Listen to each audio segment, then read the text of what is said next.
할렐루야. 수요 기도의 밤 말씀은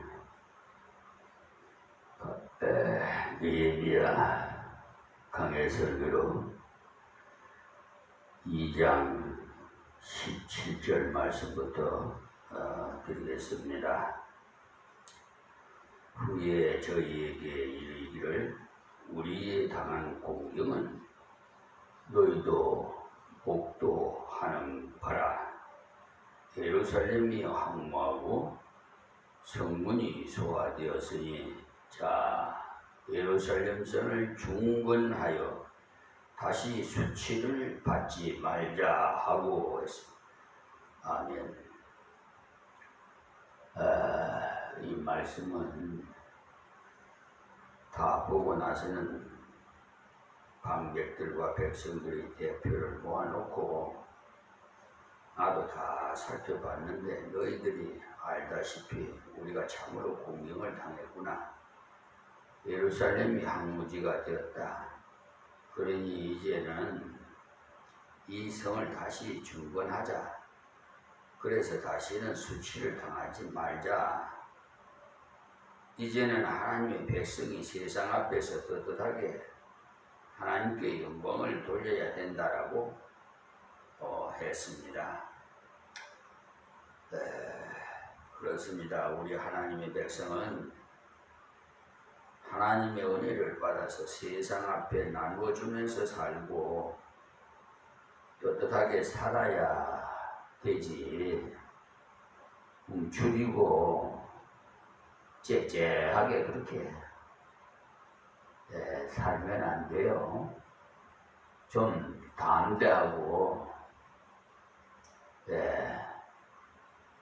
두려워 말라 내가 너와 함께 함이라고 했잖아요.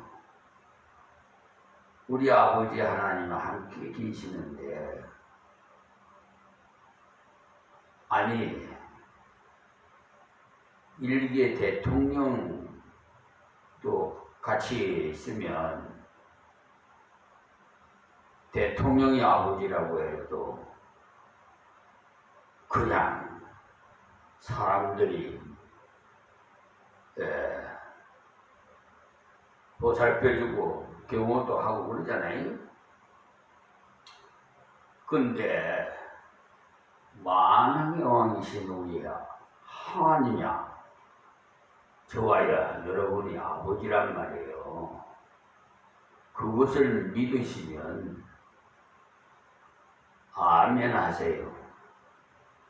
아멘이 예수님이에요. 자, 그래서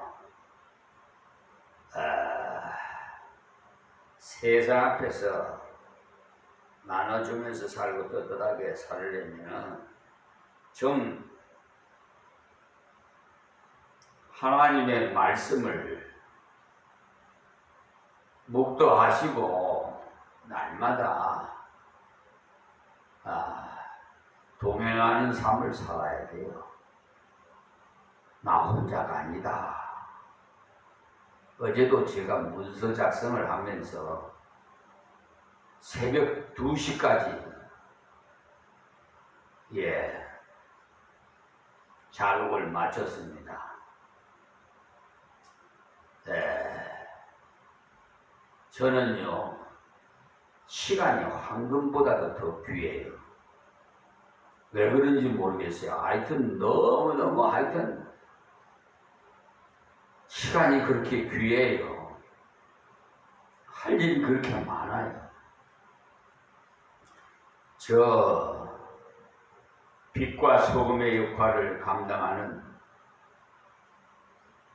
그 불의와의 전쟁을 하기 때문에 이 세상은 마귀가 이렇게 권세를 부리면서 즉 말해서 기득권 세력들이 마귀의 종노릇을 하면서 하나님의 백성을 우롱하고 능멸하고 하관이 아니에요. 저는 아무 힘이 없어요. 그런데 나와 함께 하신 아버지 하나님 능치 못하심이 없기 때문에 저들을 다 심판할 겁니다. 이 세상법으로는 이게요 한계가 있어요. 전부 지방감사리야. 아니 김포 경찰서 교통과 이상호 경사라는 뭐나 경장으로 생각했는데 경사라네요. 예. 어떻게 사건을 다루다 보니까 정보를 알게 됐어요. 그런데 그 분이 나한테 덤태기를 씌워가지고 이마트에 김포 한강점인가 뭐 이마트에 주차장에서 있는 걸 내가 옆에 차를 나오면서 주차장에서 나오면서 스쳐서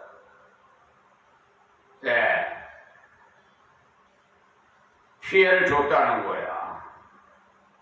그래 참 어이가 없어서 내가 이 물건을 사고 나와 보니까 이 차가 바짝 붙여 놔서 이 분들이 어떻게 하면은 이렇게 어디 가서 기스 난 것을 나한테다가 덤태기 씌우려고 참 하나님의 사자를 깔보고 내가 어처구니가 없어서 그래서 나한테 딱지를 떼서 13만원 도로교통법 54조 1항 해갖고 벌칙금 13만원 내라고 그거요 내면은요 다음 면허증 갱신할 때 4년이 지나야 갱신을 해요. 법이 그렇게 돼 있어요. 그 도로교통법에. 그러니까 이것들이 아예 발목같이 잡아 놓으려고 마귀 사탄들이 그렇게 술책을 부리잖아요. 그래서 제가 누굽니까? 하나님의 사자요. 하나님의 도구인 종이에요. 나의 변호사 예수님이 그냥 거기에서 넘어가게 하겠어요? 김포경찰서에다 이의서를 제출했더니 직결재판소에서 심판받아라고. 그래서 김포시 법원에서 직결재판소에서 심판받았잖아요. 제일 스타트 첫 번째 날 내가 심판을 직결재판소에서 받았는데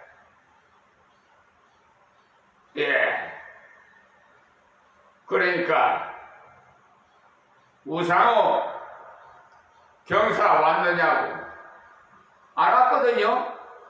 둘이 먹을 때 안 왔어요. 일마가 좀 그러니까 마귀들은 그렇게 숨어요. 마귀의 그 쫄갱이들이 떳떳하면 왜 안 나와? 그래 제출한 그 동영상 CD 그것을 그 법원 직원 보고 틀어보라고 그러더라고. 그 제출한 걸 틀어보니까 보고는 이 젊은 판사가 제가 제출한 이의서를 다 보고 나왔어요. 무죄! 그래서 정의는 살아있다! 제가 그렇게 외쳤더니 법정에 있던 모든 방청석에 있던 모든 분들이 깜짝 놀랐어요. 그 판사도 놀랬겠죠. 예. 그러니 이걸 나한테 덤태기 씌우려다가 오히려 형법 124조인가 123조인가 직권남용 권리방해죄를 한 거야. 그러니까 내가 이렇게 시간이 바쁜데 일을 못하게 다른 것을 일을 하기 못하게끔 권리를 방해했단 말이야. 그러니까 수사하시는 그분이 목사님 맞습니다. 수긍을 하더라고. 직권남용 권리방해죄가. 내가 그래서 권리를 지금 할 일이 많은데 권리를 방해해가지고 다른 일을 못하게 했으니까 거기에 적용이 되는 거야. 적용이 되니까 그렇게 고소를 한 거지. 그래, 그 수사관은 인정을 하는데 그 팀장이라는 그분은 아니 수사 결과 통보서를 보내왔는데 보니까 얼토 달토 않은 어불성설 아주 그냥 초등학생도 그거 작성하라고 그러면 다 그 사람보다 더 낫게 해요. 요즘 초등학생 지령수가 얼마나 높은지 압니까? IQ가 우리 때하고 틀려요. 시대가. 그래 의의가 없어서 이의서를 제출하게 돼 있어요. 그래서 그 작성을 하느라고 어제는 저 강화경찰서 또 그 형법 제370조 경계침범 죄에 대한 것을 또 해외 없음 뭐 이렇게 불송치 이렇게 했더라고. 어처구니가 없어서 그래서 내가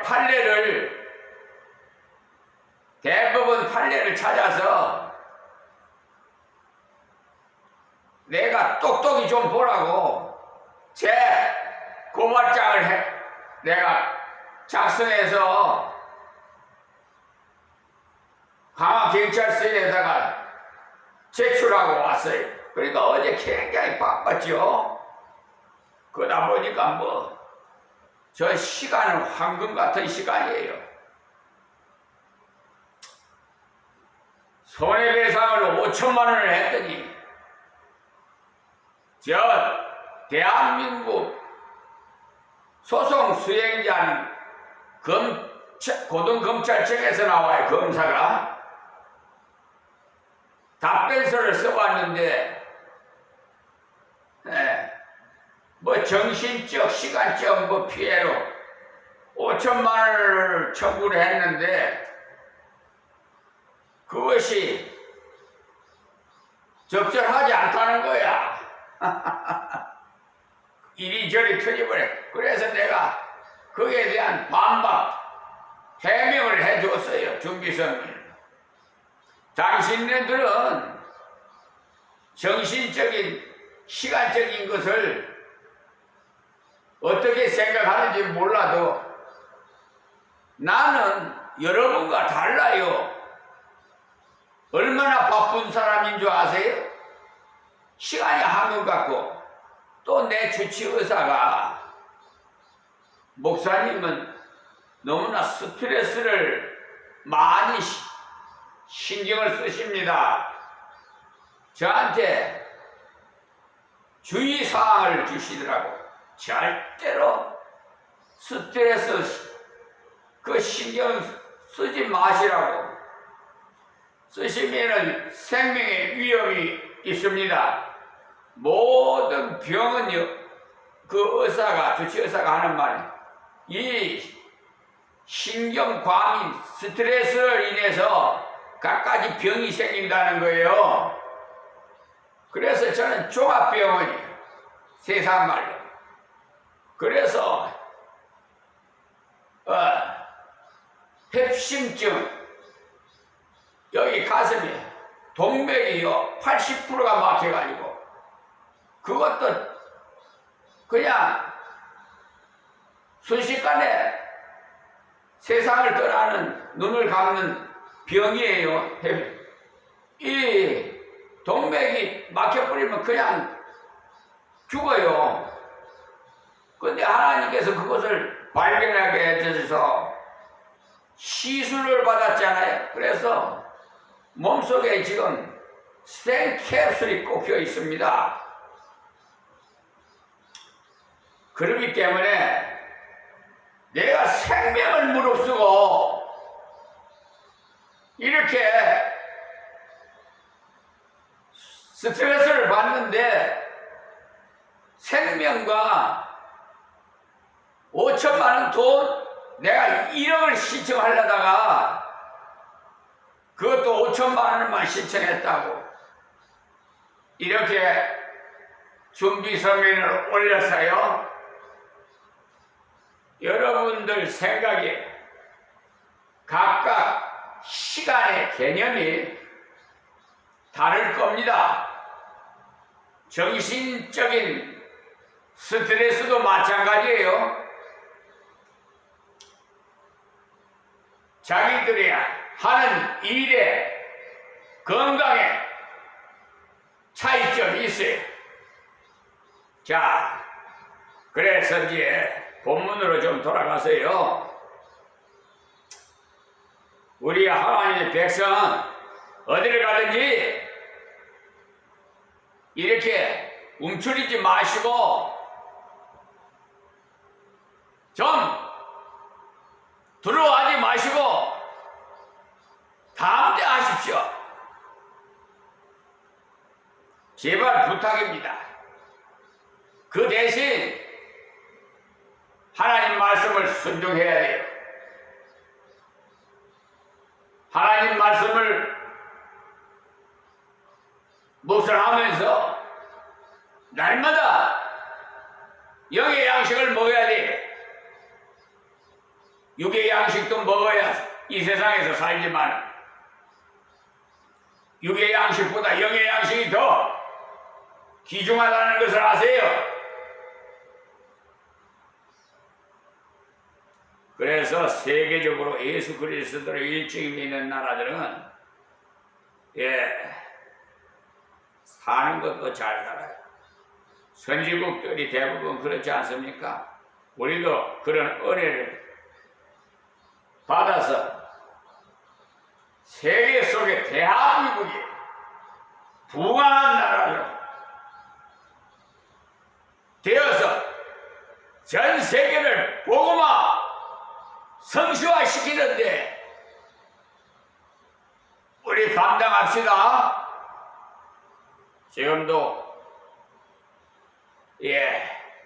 이렇게 좋은 시대 유튜브 방송을 하나님 개설해 주시고 직접 개설해 주신 나를 지혜를 주셨어요. 날마다 이 설교가 제작이 돼서 전 됩니다, 지금. 그래서 저에게는 전 세계를 교구로 주셨어요. 그렇게 하나님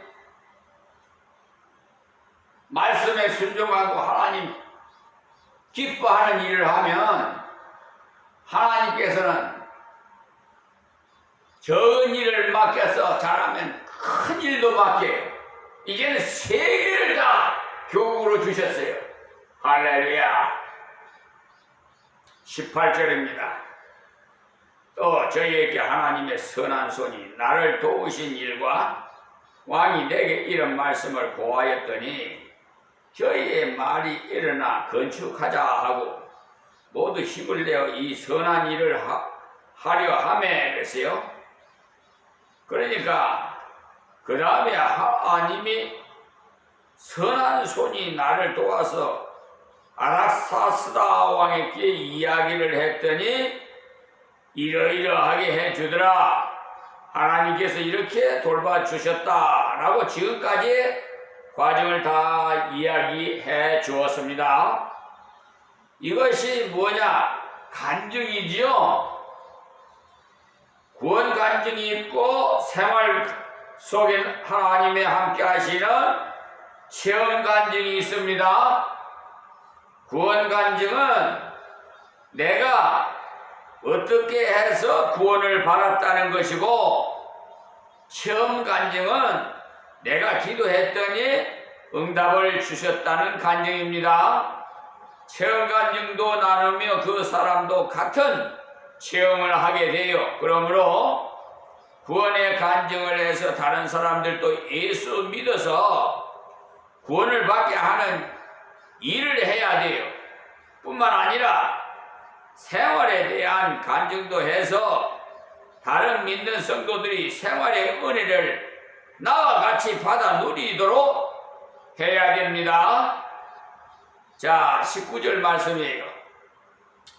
호론 사람 산발락과 종이 되었던 암몬 사람 도비야와 아라비아 사람 게셈이 이 말을 듣고 우리를 업신여기고 비웃어 가로되 너희의 하는 일이 무엇이냐? 왕을 배반코자 하느냐 하기로. 아멘. 여기 이렇게 은혜로운 간증을 할 때 믿음의 사람들은 감격해서 그런 은혜를 자신에게도 주실 것을 믿음으로 기도하게 되고, 하나님의 응답의 은혜를 주실 때 더욱 자원해서 순종하는 것을 배우게 됩니다. 그러나 반드시 불신앙의 사람들도 일어나 업신여기고 비웃는 짓을 해요. 지금 제가 체험하고 있잖아요. 지금 참 별것도 아닌 것들이 정말 학식으로나 또 인생의 노하우나 요즘 새파란 자식 같은 자들이 말이야, 하여튼 불량한 자들이 많아요. 마귀에게 종이 돼서 어처구니 없는 수사 결과 통보서를 보내와요. 다 집안 감싸기야. 그리고 리베이트, 뒷거래질, 돈받아. 돈이 그렇게 좋은가 봐요. 일만 하게 악인 줄 모르고. 돈이 나쁘다는 건 아닙니다. 제 말을 오해해서 들으시면 안 돼요. 그런 뇌물은 악이 될 수 있어요. 빛이 임하면 어둠이 물러가서 다 드러나게 돼 있어요. 그렇죠?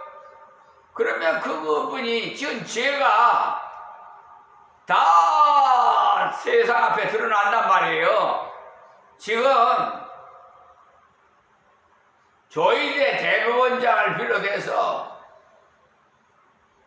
대법관과 판사들 29명을 공수처에 다 고소장을 다 제출하게 하나님께서 하셨어요. 제가 한 거 아니에요. 제가 했지만은 내 안에 계신 나의 변호사 예수님의 지시로 이재명 대통령에게 청원을 사법부에 이런 부패 비리가 이렇게 관행이 돼가지고 이제 서울중앙지방법원, 항소법원, 대법원, 각 지역법원 그런데요 다 그런 거 아니에요. 양심이 있는 법관이 있어요. 예, 저 알게만 여기에서 말씀드리기가 그렇네요. 예, 저 김포시 법원에서 즉결 재판 판사도 젊은 사람인데 무죄. 그분은 정의로운 양심적인 판사야. 예, 그분은 앞날이 승승장구할 거예요. 발전이. 말씀하셨잖아요. 하나님께서 선지자에게 물 한 컵만 공개해도 하나님께서 결단코 잊지 않고 선지자 상을 준다 그랬잖아요. 여러분 다 아시죠? 여러분 행한 대로 뿌린 대로 다 거두게 돼 있어요. 그런데 여러분은 하나를 뿌렸으면 하나님께서는 30배, 60배, 90배, 100배로 채워주신다는 사실을 아십시오. 불신자들이 교회를 지는데 물질을 시사한다고 할 때 그것은 아무런 의미가 없는 것이라는 뜻과 같은 말입니다. 하나님의 일은 믿는 자들이 하나님의 은혜에 감격해서 감당해야만이 합당합니다. 주의 일은 철저히 믿음이 있는 자들이 하나님의 원하시는 방법으로 지원해서 자원해서 해야 하는 거예요. 억지로 하지 마세요. 하나님 자원해서 하는지 억지로 하는지 다 알아요. 그러므로 이 말씀을 기억하시고 주의 일을 할 때 믿음으로 해서 하나님께만 영광을 돌리시기를 바랍니다. 그리고 이제 3장으로 느헤미야 3장으로 넘어가는데요. 느헤미야서는요 포로에서 돌아온 자들이 어떻게 성벽을 쌓는 일을 잘 감당해야 되었는가를 보여주고 있어요. 그래서 3장 1절에서 32절의 말씀에는 계속 이름들이 많이 나와요. 그것은 하나님이 위대하신 일을 할 때 우리를 통해서 하시기를 기뻐하신다는 것을 보여주기 위함입니다. 우리가 읽는 데는 힘들어도 묵상해 보면 많은 교훈을 얻게 됩니다. 자, 1절 말씀에요. 때에 대제사장 엘리야심이 그 형제 제사장들과 함께 일어나 양문을 건축하여 성벽하고 문짝을 달고 또 성벽을 건축하여 함메야 망대에서부터 하나넬 망대까지 성별하였고 해서요. 성벽 건축을 하는데 너무나 그러니까 짧은 시간, 그 짧은 시간에 완공했어요. 뒤에 가서 읽어보시면 52일 만에 한 것을 알 수가 있어요. 하나님의 기적적인 간섭이었다는 것을 알게 됩니다. 그러나 이를 시키는 느헤미야의 지혜도 있었다는 것을 본문을 보면 알 수가 있어요. 그러니까 지휘관이 역할이 중요한 것을 아세요. 그래서 여러분 신앙생활도 참종을 만나서 신앙생활하는 것이 여러분에게 유익합니다. 그러니 하나님의 능력을 믿고 일하되 지혜롭게 하십시오. 대제사장 엘리야심과 제사장들이 양문을 건축했다는 말은 자기들과 관계 있는 곳을 맡아서 건축하도록 했다 이 말씀입니다. 양문은 성전으로 가려면 그쪽으로 가야 가장 빠르게 갈 수 있는 통로예요. 비상통로 아시죠? 요즘 건축하는데도 비상통로 있어야 되지 않아요? 그러니까 양문은 대제사장이나 제사장들이 가장 많이 드나드는 문인데 그 문을 그들이 건축하게 하였다 이 말씀입니다. 자기와 연관된 것을 건축하면 훨씬 마음을 쏟아서 일을 하게 돼요. 그 문을 건축하고는 성별했다고 했어요. 하나님께 구별해서 드렸다 이 말씀이에요.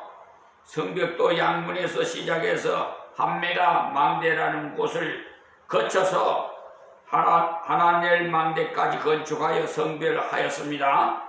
분명한 경계가 있는 곳에서부터 경계를 식별할 수 있는 망대가 있는 곳까지 성별하여 바쳤다는 말씀입니다. 오늘은 여기서 말씀을 맺겠습니다.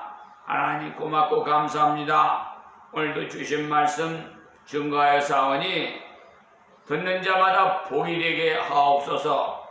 또한 이방인들도 구원해 주셔서 하나님 저들을 하나님 백성 삼아 주시고 이 사회도 세상도 천국 같은 생활을 할 수 있게 하옵소서.